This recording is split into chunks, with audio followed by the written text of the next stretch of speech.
Welcome to Kidpad learning app powered by Beacon light publications. बच्चों, आज हम इस लेक्चर में आपकी क्लास 4th का अपनी भाषा का 3rd चैप्टर माथे की शिखा पढ़ेंगे। बच्चों, आज हमारे इस पार्ट का नाम है माथे की शिखा। शिखा मतलब आपको पता है क्या होता है? शिखा का मतलब होता है चोटी। ठीक है, तो चलो हम पार्ट शुरू करते हैं। बच्चों, बद्री नामक गांव में एक गरीब और सरल स्वभाव का ब्राह्मण रहता था। ब्राह्मण बहुत ही गरीब था। एक दिन उस ब्राह्मण के घर कुछ अतिथि आए। ब्राह्मण की स्थिति इतनी खराब थी कि उन अतिथियों को खिलाने के लिए घर में अनाज तक नहीं था। बच्चों, बद्री नामक एक गांव था जिसमें एक गरीब और सरल स्वभाव का ब्राह्मण रहता था और वो ब्राह्मण बहुत ही गरीब था। एक दिन उस ब्राह्मण के घर कुछ अतिथि आए। उस ब्राह्मण की स्थिति इतनी खराब थी कि उसके घर में अतिथियों को खिलाने के लिए अनाज नहीं था, उसके घर में कुछ भी नहीं था। फिर आगे बढ़ते हैं हम। इस स्थिति को लेकर ही ब्राह्मण और उसकी पत्नी के बीच थोड़ी कहासुनी होने लगती है। ब्राह्मणी कहती है, तुम्हें पेट भरने योग्य अनाज कमाना भी नहीं आता है। इसी का नतीजा है कि आज घर में अतिथि आ खड़े हुए हैं और हमारे पास उन्हें खिलाने के लिए कुछ भी नहीं है।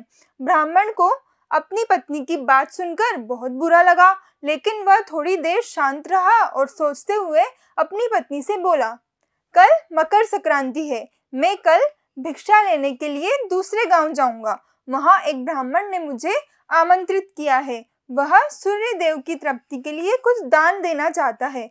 तब तक जो कुछ भी घर में है उसे आदर सत्कार के साथ अतिथियों के सामने रखो।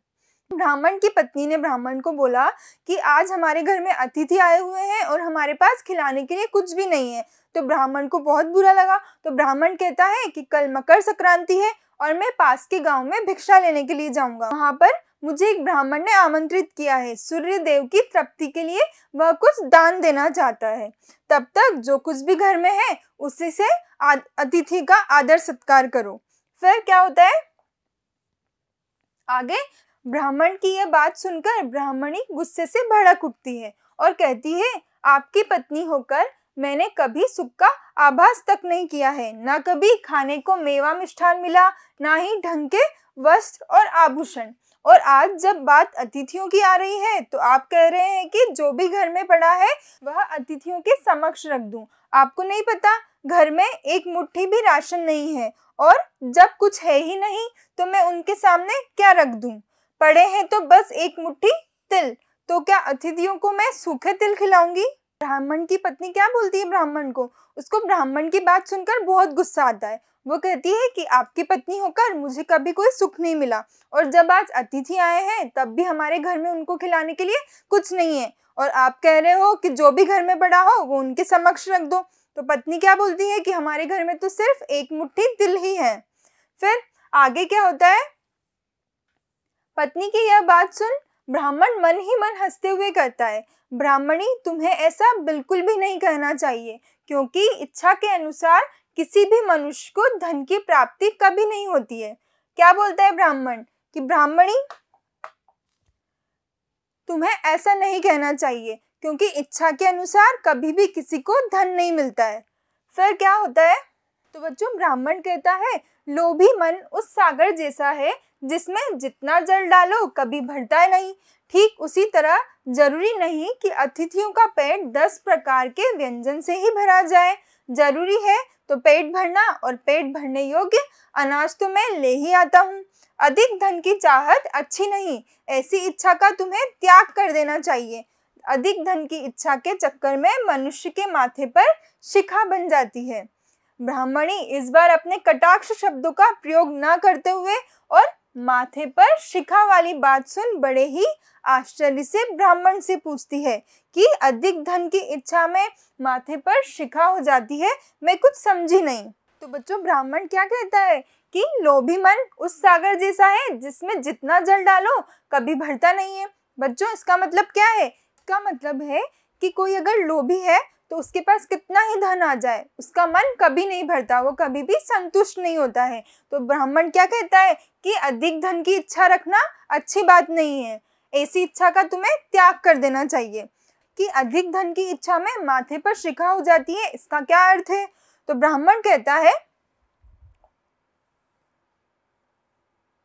ब्राह्मण शांतिपूर्वक ब्राह्मणी को फिर से कहता है, हाँ, अधिक धन का लालच माथे पर शिखा बनने का कारण बनता है और तुम्हें इसका अर्थ जानने के लिए एक कहानी सुननी होगी। क्या तुम सुनोगी?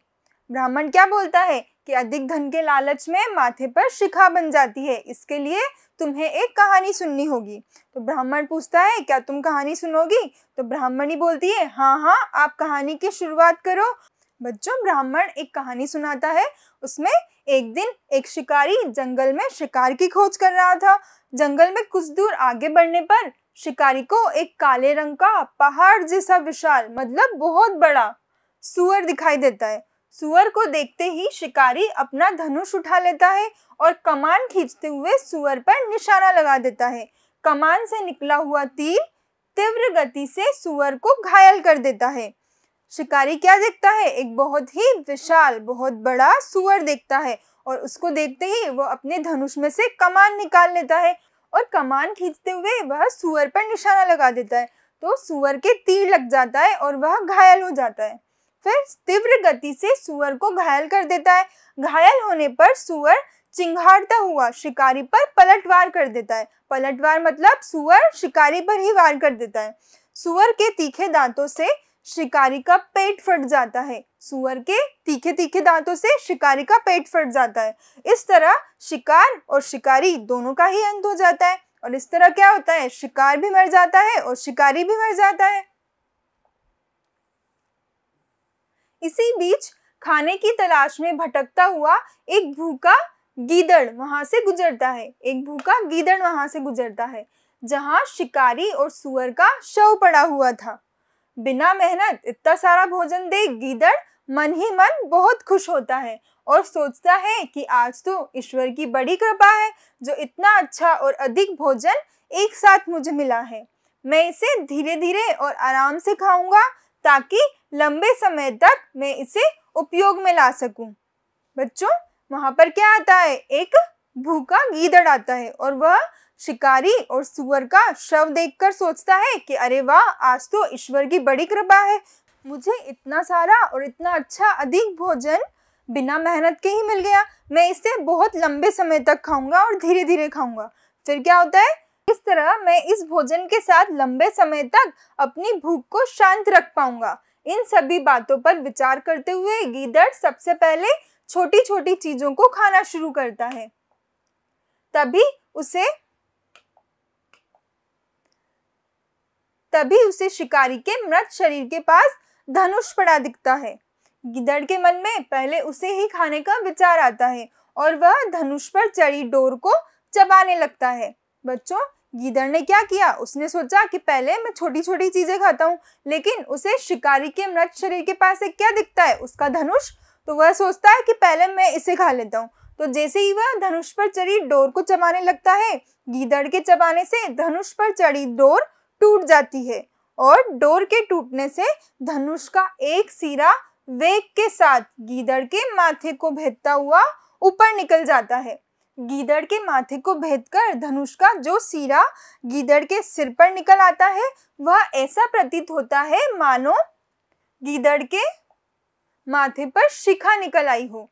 बच्चों, क्या होता है? गीदड़ जब धनुष को चबाने की कोशिश करता है तब उसमें जो डोरी लगी होती है वह टूट जाती है और धनुष का एक सिरा वेग से इसका मतलब क्या है? बहुत ही तेजी से गीदड़ के माथे को भेदता हुआ, मतलब आर पार करता हुआ निकल जाता है।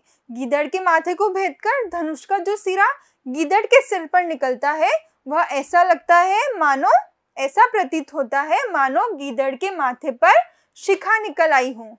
गीदड़ के माथे पर शिखा निकल आई हो मतलब उसके माथे पर शिखा मतलब चोटी निकल आई हो।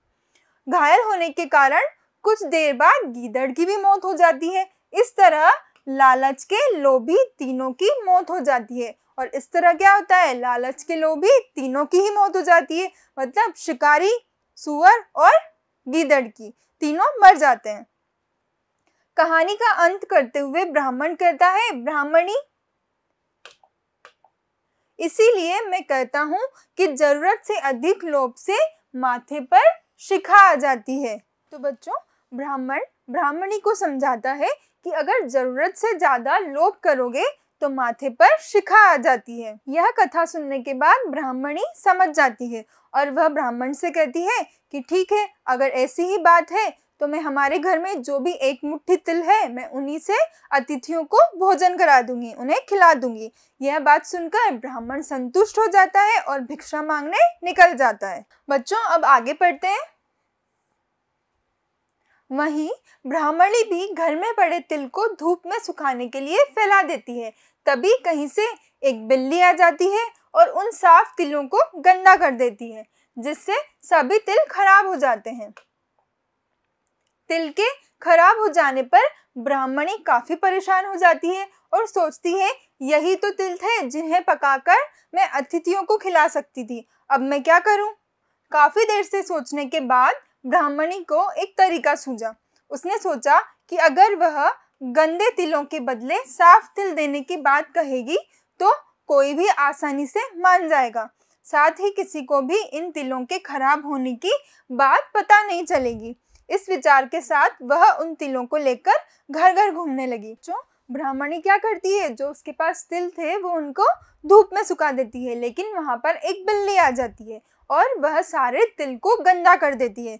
तो ब्राह्मणी बहुत परेशान हो जाती है और सोचती है अब मेरे पास यही तो तिल थे जिनको मैं अतिथियों को खिलाने वाली थी, अब मैं क्या करूंगी? तो ब्राह्मणी क्या सोचती है कि अगर मैं इन गंदे तिलों के बदले साफ तिल देने की बात कहूँ तो कोई भी आसानी से मान जाएगा, साथ ही साथ किसी को भी इन तिलों के खराब होने का पता नहीं चलेगा। तो इस विचार के साथ वह उन तिलों को लेकर घर घर घूमने लगती है।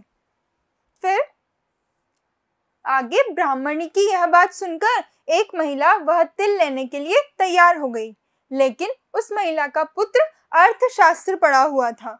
उसने अपनी माँ से कहा कि इन तिलों में जरूर कोई ना कोई खोट होगी, वरना कौन साफ सुथरे तिलों को गंदे तिलों के बदले देने के लिए तैयार होगा।